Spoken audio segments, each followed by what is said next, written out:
Service in St. Louis has issued a severe thunderstorm warning for southeastern Lincoln County, northwestern St. Charles County, until 3:15 a.m. At 2:48 a.m., a severe thunderstorm was located over Moscow Mills, or near Troy, moving northeast at 45 miles per hour. Expected hazards include 60 miles per hour wind gusts. This is a radar-indicated threat. The following impacts are expected. Expect damage to roofs, siding, and trees.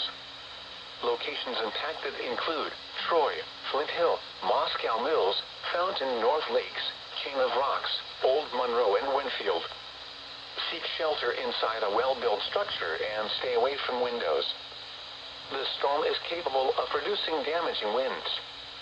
Tornadoes can develop quickly from severe thunderstorms. Seek shelter immediately in an interior room on the lowest floor of a well-built structure.